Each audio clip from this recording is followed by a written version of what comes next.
Cricket barely leaves the couch anymore. Nobody in the house can quite remember when the regular walk stopped. She's a 6-year-old Brazilian terrier, and these days, even getting around the house takes effort. She's always been big, Mac says.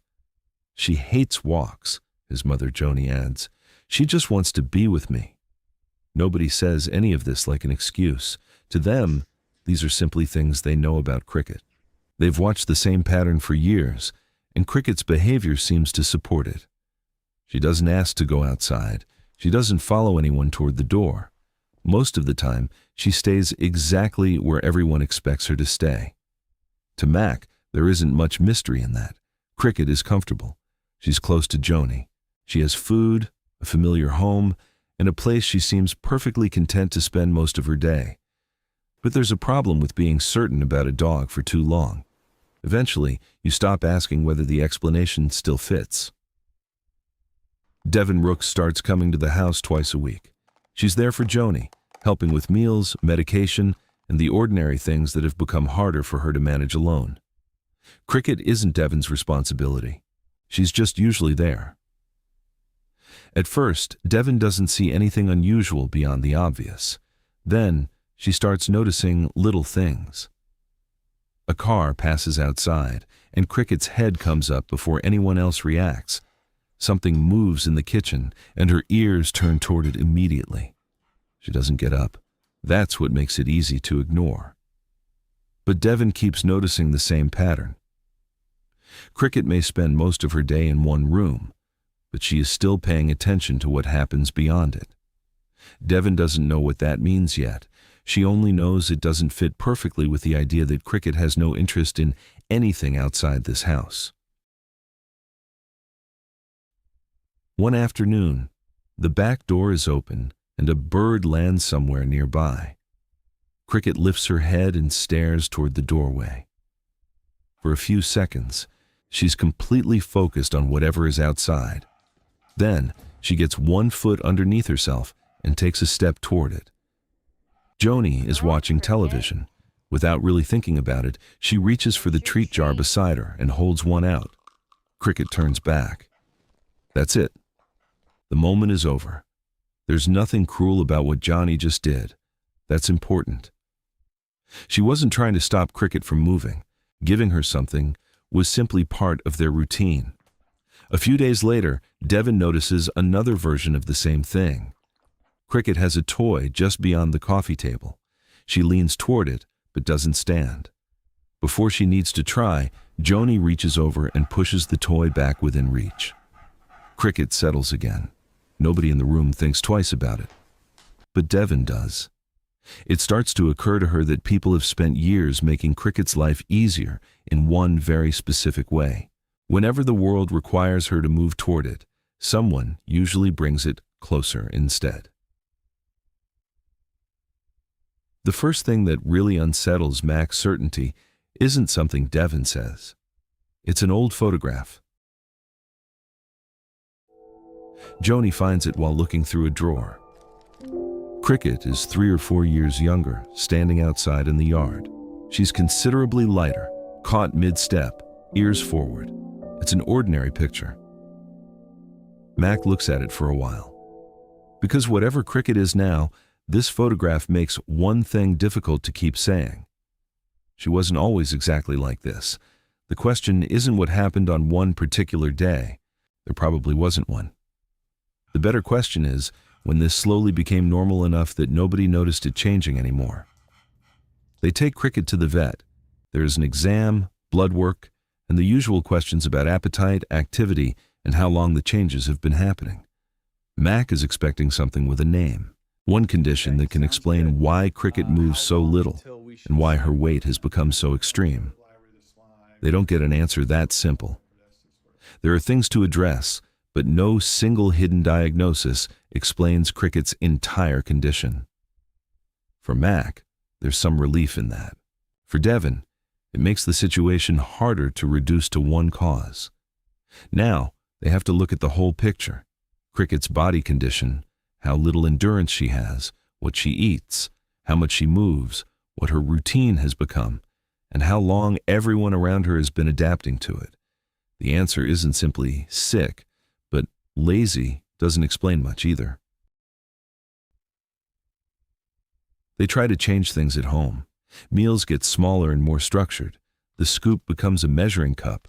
Table food is supposed to stop. They start giving Cricket a little more time to move instead of immediately doing things for her. For about a week, it works.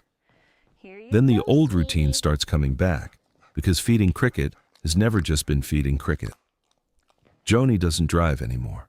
Most of the people she used to see regularly aren't part of her daily life now. Her days are quieter than they used to be. But Cricket is still there. Joni can reach down with a biscuit, Cricket looks up, and for a moment, they're doing something together. It doesn't require a ride somewhere, a long walk, or help from anybody else. It's simple, and Joni likes being able to do it herself. So one extra biscuit comes back, then another. When Max says something, Joni reminds him that she's managed to feed people and animals for most of her life. She doesn't need her son measuring every piece of food she gives her own dog. Max sees where this is going, and he hesitates. Not because he thinks the old routine is good for Cricket. He doesn't. But telling his 73-year-old mother that one of the easiest ways she has left to care for something is now part of the problem is harder than he expected, especially when Cricket still looks content beside her. She's happy, Mac tells Devin. She eats. She doesn't complain. What exactly am I supposed to be fixing? And who am I fixing it for? Devin doesn't have a quick answer. And for the first time, the disagreement isn't just about Cricket's weight. It's about what everyone in that house has been calling a good life. Eventually, they decide to try something else.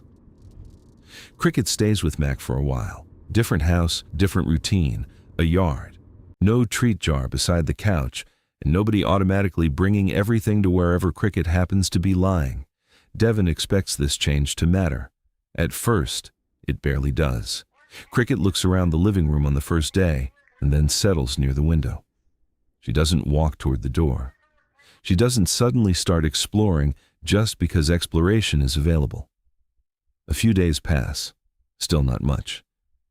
By the end of that first week, Cricket has crossed the yard only a couple of times, slowly.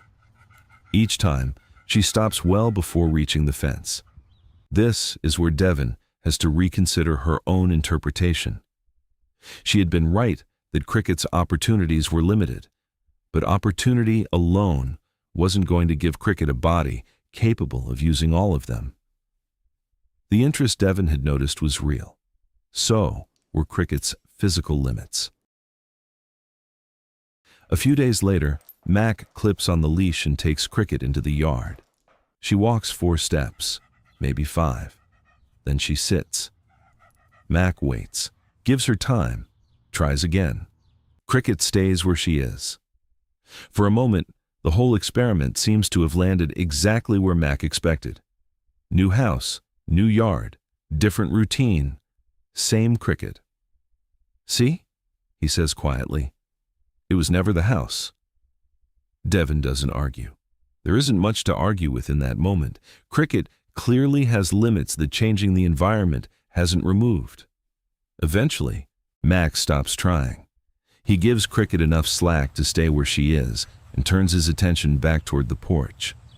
Nobody is encouraging her anymore. Nobody is waiting for another step. As far as Mac is concerned, the attempt is finished. A few minutes pass. Then Cricket stands up. No one calls her. She takes a few slow steps toward the fence, lowers her nose, and investigates something in the grass. She doesn't go far. After a short distance, she stops again and looks back toward the house. Mac just watches. It's a very small moment, but it changes the question. Whatever made Cricket stop earlier, fatigue, physical difficulty, uncertainty, maybe several things together, getting up again was enough to show that stopping hadn't meant what Mac thought it meant. She had stopped. That did not mean she had no interest in going anywhere else.